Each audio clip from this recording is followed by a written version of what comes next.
नमस्कार दोस्तों, मैं कुलदीप नागर मेरे एस्ट्रो चैनल पीएस के एस्ट्रो वॉइसेस में आपका एक बार फिर से स्वागत करता हूं। आज का टॉपिक है मकर संक्रांति और उत्तरायण के बीच अंतर क्या है, क्योंकि समाज में हम दोनों टर्म्स को काफ़ी फ्रिक्वेंटली यूज़ करते हैं, बट हमें ये पता नहीं है कि इन दोनों के बीच फ़र्क क्या है। सो इस वीडियो के अंदर इसका जो फ़र्क है उसको डिस्क्राइब करने की कोशिश की गई है और एट द सेम टाइम अलग अलग ऋतुओं का निर्माण किस तरह से होता है, यानी सूर्य की जो संक्रांति होती है एक राशि से दूसरी राशि में गमन करने से ये जो ऋतुओं का निर्माण होता है उस चीज को बताने की इस वीडियो के अंदर कोशिश की गई है। आप ऐसा समझ लीजिए कि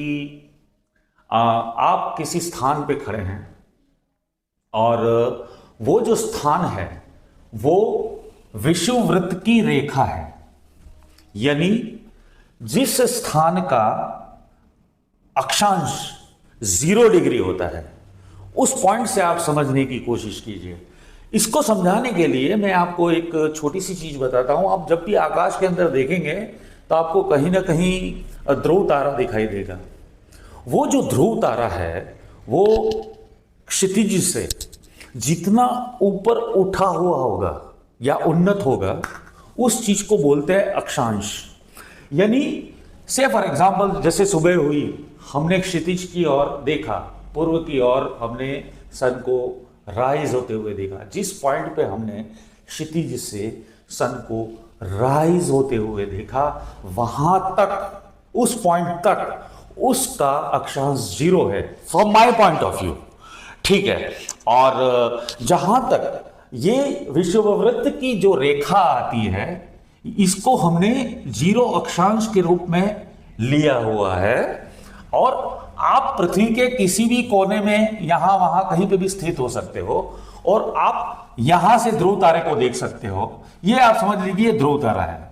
ये उत्तरी ध्रुव तारा, क्योंकि आप पृथ्वी के उत्तरी पार्ट में है और जो दक्षिण में रहने वाले हैं, दक्षिण गोल में रहने वाले जो लोग होते हैं उनको ये दक्षिण ध्रुव का तारा दिखाई देगा। जबकि मैं जो है यहां बैठे हुए इस तारे को नहीं देख सकता क्योंकि वो क्षितिज के उस साइड चला जाता है, मैं सिर्फ इसको देख सकता हूं।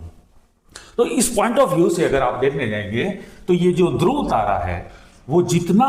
क्षितिज के लेवल से उन्नत होगा वही उसकी डिग्री होगी, यानी वो अक्षांश होगा। तो अगर आप सन की मूवमेंट को देखेंगे तो जिस दिन सन मकर राशि में प्रवेश करता है, यानी से फॉर एग्जांपल हम इस पॉइंट के ऊपर है, इस पॉइंट के ऊपर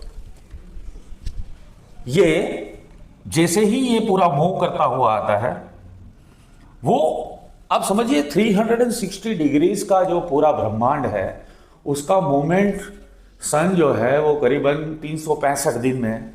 कवर करता है। तो एवरी डे जो है इसकी मूवमेंट करीबन 1 डिग्री या 1 अक्षांश जितनी आप गिन सकते हैं। तो इस पेस से ऑलमोस्ट 1 महीने के अंदर वो 30 डिग्रीज को कवर करेगा और 30 डिग्रीज को अगर वो कवर करता है तो ऐसी 12 राशियां जो 30 डिग्रीज वाली हमने डिफाइन की हुई हैं,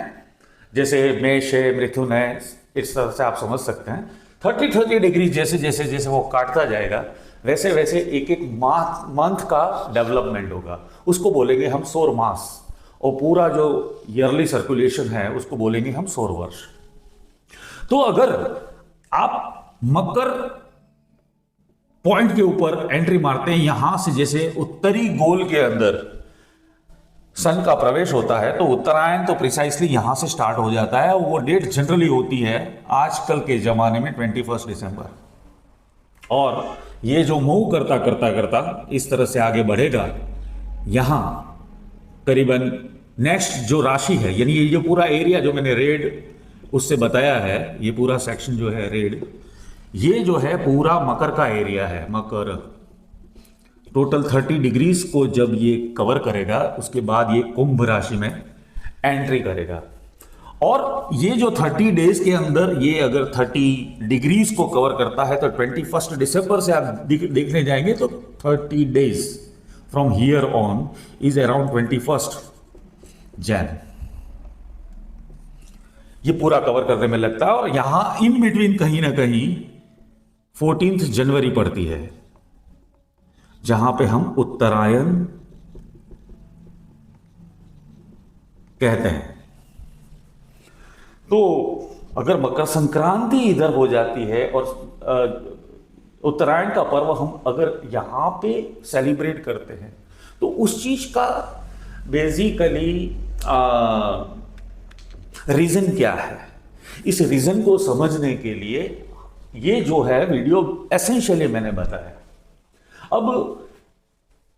कुछ और टर्म्स को हम देखना चाहेंगे। जैसे उत्तरी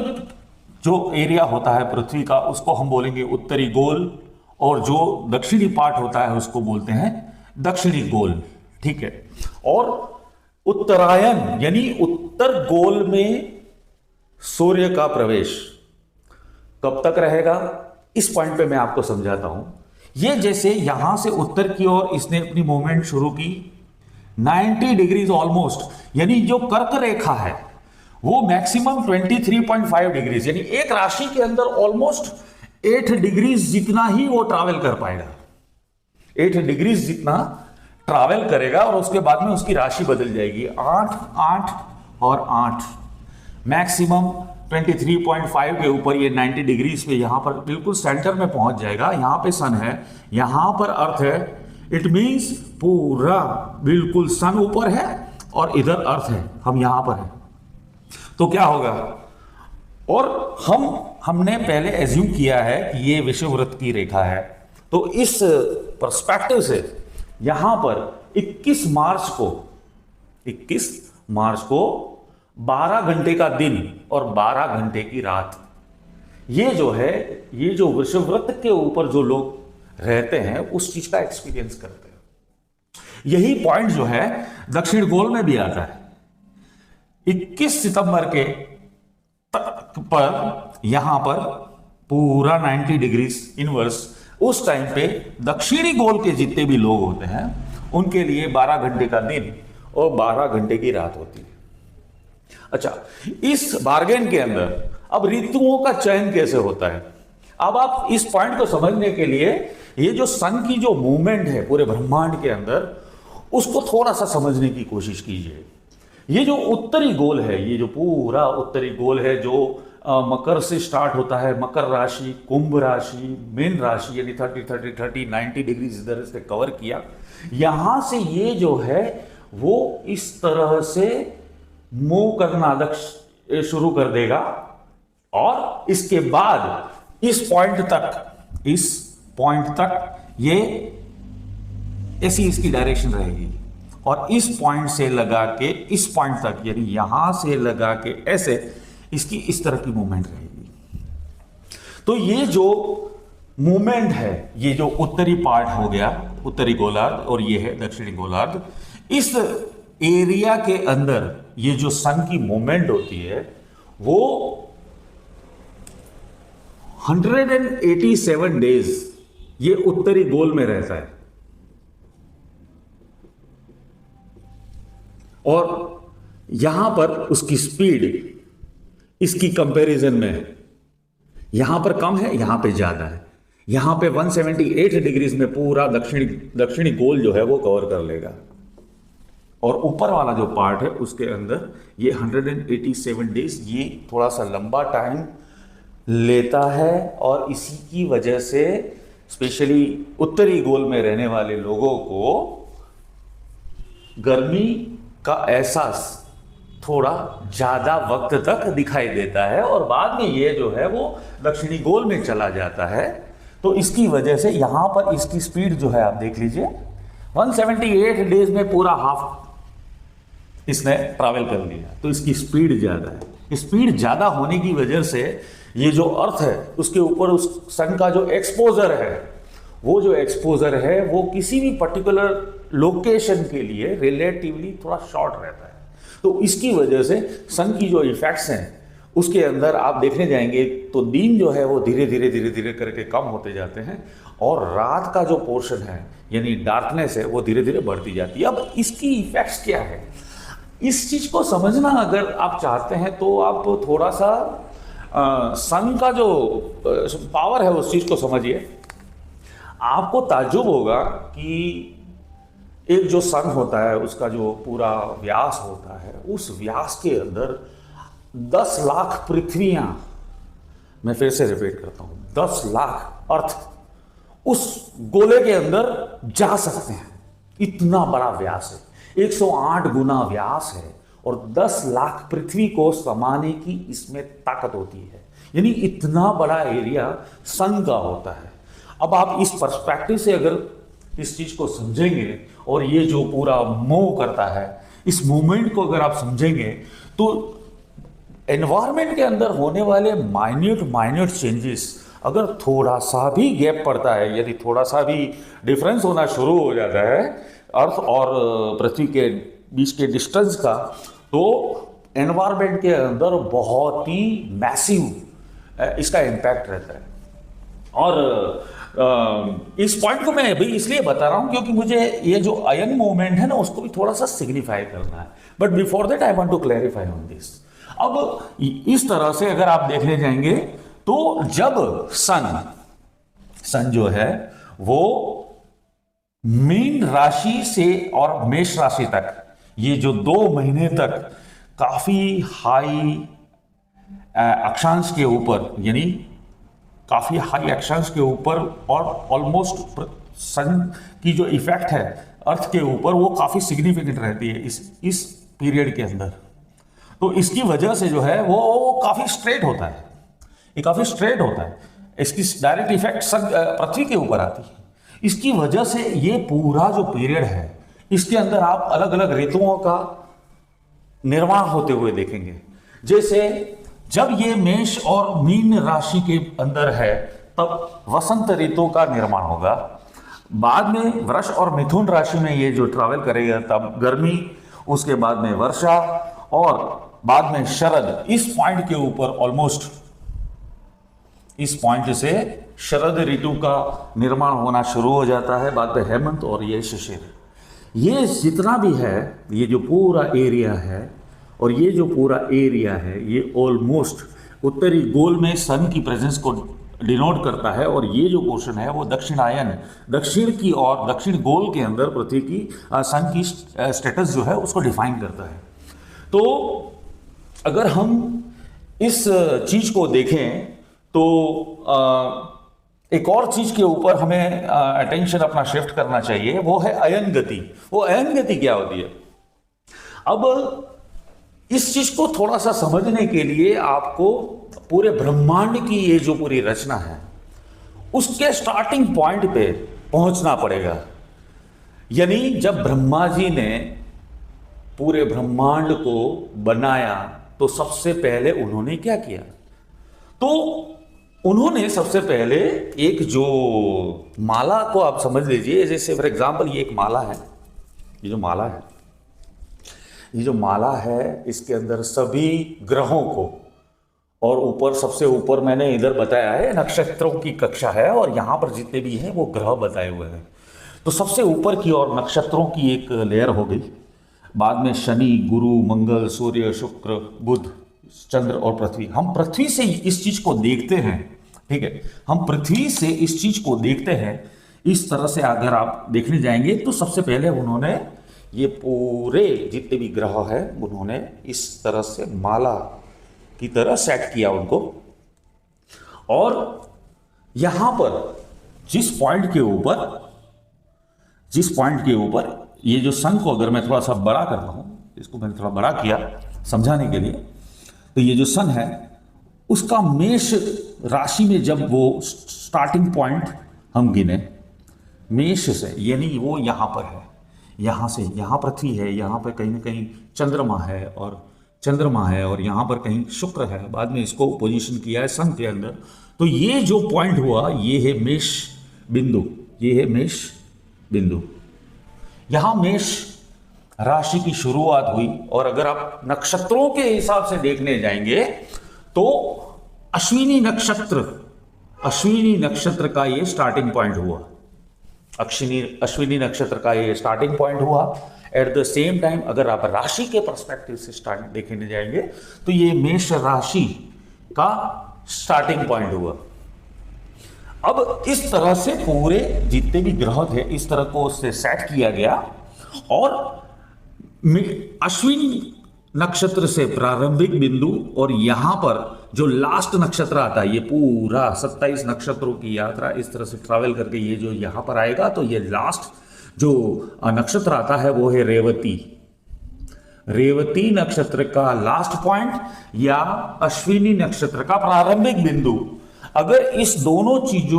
ये दोनों चीजें कांस्टेंट रहती over a period of time, जब से पूरे ब्रह्मांड का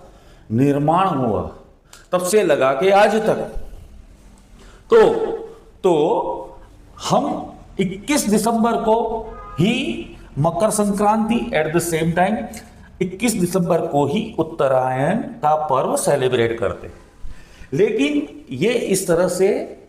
रहा नहीं। अगर आप अपने ज्योतिष शास्त्र के बहुत पुराने जितने भी ग्रंथ हैं उसके देखने जाओगे तो सूर्य सिद्धांत करके एक बहुत ही ऑथेंटिक ज्योतिष शास्त्र का एक सिद्धांत ग्रंथ है, उसके अंदर इस चीज को समझाने की कोशिश की गई है कि किस तरह से पूरे ब्रह्मांड की शुरुआत हुई। और उन्होंने उस पॉइंट इन टाइम पे धनिष्ठा नक्षत्र करके एक आता है, बेसिकली धनिष्ठा नक्षत्र करके एक नक्षत्र आता है, वहां से स्टार्टिंग पॉइंट गिना और वो जो है वो आश्लेषा नक्षत्र के एंड पॉइंट पे ये जो है वो 21 दिसंबर को अगर हम सेट करें तो इस तरह से इनिशियल स्टेटस था। लेकिन over a period of time ये जो सन है उसकी भी कुछ एंगुलर एक टाइप की मूवमेंट रहती है, वो थोड़ा सा ऊपर नीचे ऐसे होता हुआ, बिकॉज गुरुत्वाकर्षण का जो बल है एट द सेम टाइम जो पूरे ग्रह पूरे ब्रह्मांड के सर्टन पेस के अंदर एक बैलेंस स्टेट के अंदर जो मूवमेंट करते हैं, ये जो मूवमेंट है वो एक लोलक की तरह काम करता है। यानी जो इनिशियल पोजीशन थी पूरे ब्रह्मांड की, वो जो है आज की पॉइंट ऑफ व्यू आप देखने जाएंगे तो वो थोड़ा सा टिल्टेड हो गया है, राइट। जैसे आप लोलक को समझ सकते हैं ना, लोलक कभी ऐसे करके ऐसे जाता है, कभी फिर से ऐसे होके इस तरह से उसको बैलेंसिंग कहीं ना कहीं होता है। तो अगर आप देखने जाएंगे जो इनिशियल पोजीशन थी यहाँ से पूरे ब्रह्मांड का निर्माण हुआ, उस पॉइंट पर जो नक्षत्रों की स्थिति थी वो पूरी बदल चुकी है। और इसलिए आज के डेट पे पुनर्वसु करके एक नक्षत्र आता है, वहां से पुनर्वसु जो नक्षत्र है वहां से स्टार्टिंग पॉइंट बन चुका है। ये जो 24 डिग्रीज का जो 24 डिग्रीज आप मान लो या 24 डेज का पूरा जो गैप, इसको सेटल ऑफ करने के लिए ये जो घटना है वो इतनी स्पीड से नहीं बढ़ती कि भाई कुछ सालों के अंदर इतना बड़ा गैप पड़ा है। ये इस तरह से नहीं है, ये हजारों सालों के बाद एक घटना के रूप में हमारे सामने आया है। वो है सूर्य की जो खुद की मूवमेंट है और वो जिस तरह से दूसरे सभी ग्रह ब्रह्मांड में बैलेंस होते हैं, उस बैलेंसिंग को कांस्टेंट रखने के लिए हमें एक डेट जो है वो हमने फिक्स की कि भाई हम उत्तरायण जो है वो आज की कॉन्टेक्स्ट के अंदर 14 January is the correct date. ये डेट जो है ना वो कुछ 100 सालों के अंदर ये भी बदल जाएगी, क्योंकि ये बदलने वाली चीज है। तो अगर आप मकर संक्रांति बोलेंगे, यानी एक राशि से दूसरी राशि में सूर्य का गमन जब वो मकर राशि पे आता है, तो उस चीज को हम समझेंगे कि ये मकर संक्रांति है। और जब उत्तर अयन की तरह बात कर रहे हैं, यानी सूर्य की अयन मूवमेंट, जब वो वस्तुतः उत्तरी गोल में प्रवेश करता है, उस पॉइंट को अगर हम देखेंगे तो उत्तरायण उसको समझा जाएगा। और मकर संक्रांति तो भैया ये 21 दिसंबर को हो गई। तो ये इस तरह से समझने की चीज है। अच्छा, इसकी इफेक्ट्स क्या होगी ये भी समझना जरूरी है। अगर आप देखने जाएंगे तो करीबन 40-50 सालों से धरती के ऊपर आने वाले कुछ बड़े बड़े चेंजेस को अगर आप माइन्यूटली ऑब्जर्व करें तो आपने शायद देखा होगा कि जो बड़े बड़े रेगिस्तान हैं पूरे वर्ल्ड के अंदर, उसमें से स्पेशली सहारा का जैसे हो गया, अपने यहाँ थार का हो गया, कच्छ भुज, ये जो पूरा रीजन है सौराष्ट्र वाला रीजन है, आपने शायद कुछ सालों पहले देखा होगा कि कभी भी उन क्षेत्रों के अंदर बारिश एडिक्वेटली होती नहीं थी। लेकिन आज आपको ये भी सुनाई देता है कि सहारा के रेगिस्तान के अंदर कहीं बाढ़ आ गई। अच्छा, टेम्परेचर उन सब एरियाज़ का अंदर धीरे धीरे घट रहा है, या फिर उन सब एरियाज़ के अंदर बारिश जो है वो कुछ ज़्यादा गिरना शुरू हो गया है, स्पेशली सौराष्ट्र, कच्छ, भुज, राजस्थान के काफ़ी इलाके। एट द सेम टाइम सहारा का जो पूरा रेगिस्तान है वहाँ पर काफ़ी क्षेत्रों के अंदर आज की डेट पे ये जो अयन मूवमेंट है ये उसकी इफेक्ट्स है। ये अयन की ये जो इफेक्ट्स हैं सन की, इसकी वजह से क्लाइमेटिक लेवल पे बहुत बड़े बड़े चेंजेस आप देख रहे हैं। और अगर आप इस वीडियो को थोड़ा सा डीप में समझने की कोशिश करेंगे तो आपको ये पॉइंट एब्सोल्युटली क्लियर हो जाना चाहिए कि ये जो मकर संक्रांति है वो अलग है। एट द सेम टाइम सन की ये जो अयन मूवमेंट है जिसको हम उत्तरायन या फिर दक्षिणायन से समझते हैं, वो दोनों काफ़ी डिफरेंट फिनोमिनाज हैं। आई होप आपको ये वीडियो पसंद आया होगा। ये अगर वीडियो पसंद आए तो डेफिनेटली आप सबको शेयर कीजिए and enjoy this kind of videos from PSK astro voices.